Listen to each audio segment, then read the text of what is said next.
Hello, everyone. I am Xiao Qian, a girl from Dalian, Liaoning, who embarked on a study abroad journey to Taiwan with full of longing and trepidation. When she first arrived, she dragged her heavy luggage out of Taiwan airport.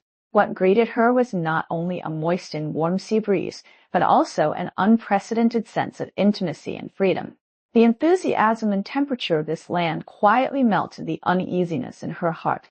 Next, I will use the first person to tell the story of this girl's experience in Taiwan. I still remember when I first arrived in Taiwan. I came out of Taiwan airport dragging a big box, and a moist and warm wind blew in my face. Although Dalian is also a seaside city, the feeling here is different. My parents behind me told me a lot of precautions, but their worries disappeared the moment I set foot on this land. Along the way, the driver chatted with me about the delicious food and fun things in Taiwan, and I laughed silly. Don't say it, this kind of unguarded enthusiasm really warms my heart. In Dalian, taxis are silent. Drivers and passengers are preoccupied with their own concerns, fearing that saying one more word will cause trouble. When I arrived at school, the first thing I did after settling down was to go through the formalities. Strangely enough, at the counter, the staff asked questions with a smile. I was not used to it at first. When doing things in my hometown, don't people have stern faces and want to send you away quickly? But the aunt here was different. She carefully taught me to fill out the forms and took the initiative to ask me if I was used to living there and if I needed help. My parents are typical Northeast parents. They told me since I was a child that my daughter had to study hard, get into a good university, find a stable job, buy a house, and get married. This is the serious matter. I've always followed the path they said, but I always felt that something was wrong. When I was in Dalian, I looked at the flashing neon lights of high-rise buildings every day, but people seemed to be separated by a layer of glass, and no one dared to break that layer of alienation easily. I remember one time I was shopping at a convenience store downstairs from my dormitory. An old lady behind the counter asked me in a Taiwanese accent, "Miss, are you from the mainland?" I said yes.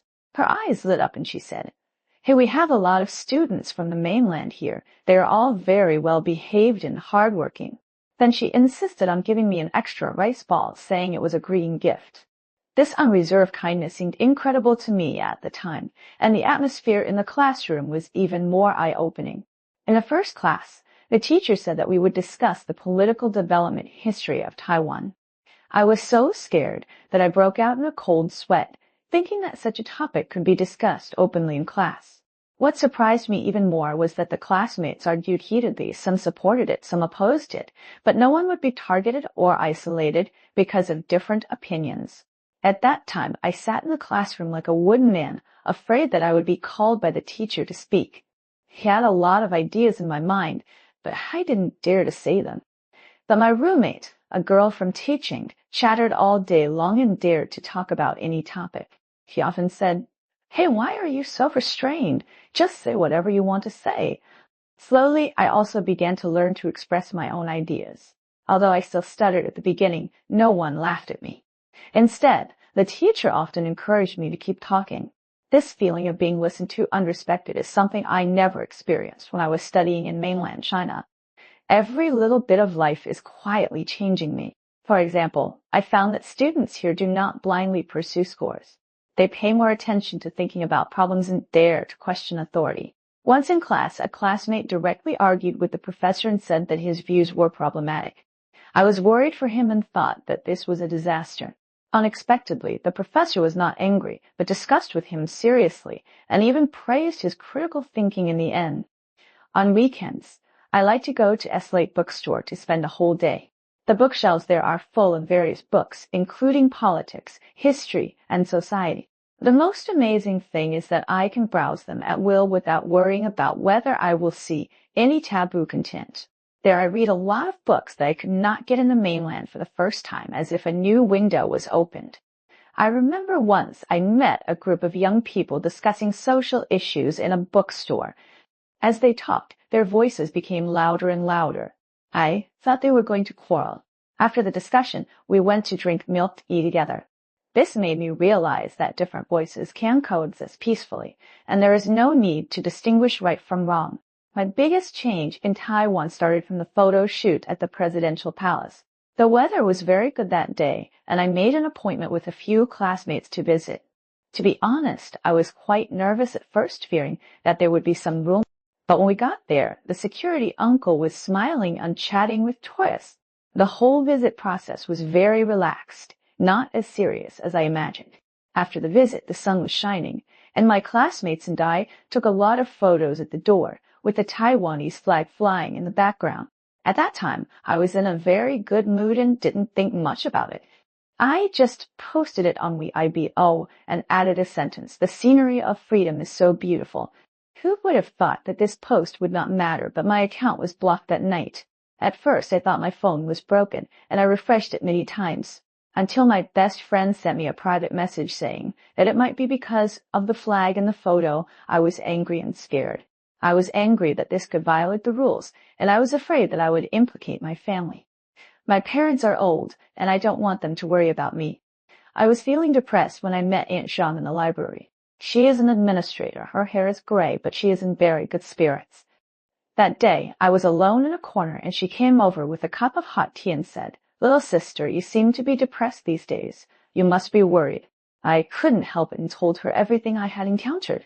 After listening to me, Aunt Shang patted me on the shoulder and said, "Silly child, freedom is not given by others. You have to fight for yourself. Do you know, our generation has experienced the White Terror period. At that time, if you said something wrong, your whole family might be in trouble, but it is precisely because of those experiences that we understand the value of freedom." She also recommended a lot of books to me, some about Taiwan's democratization process, and some about freedom of speech. I read them one by one and realize that freedom comes at a price and must be won step by step.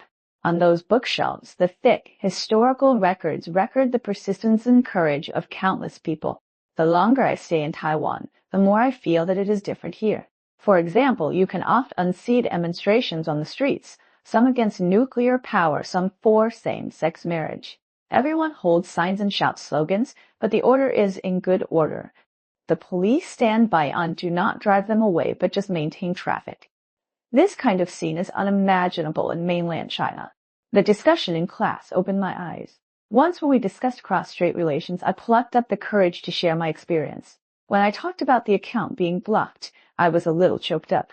Unexpectedly, the classmates not only listened carefully, but also gave me warm applause. A boy stood up and said, "This is why we must protect Taiwan's freedom and democracy."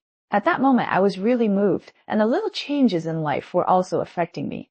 In Dalian, the people around me always talked about housing prices, wages, and appreciation. Buying a house is like fighting a war. I worked overtime for the down payment. After finally buying a house, I had to pay off the loan for a lifetime. But in Taiwan, I met many people who live very realistically. A classmate opened a small coffee shop after graduation. Although the store is not big, he smiles every day.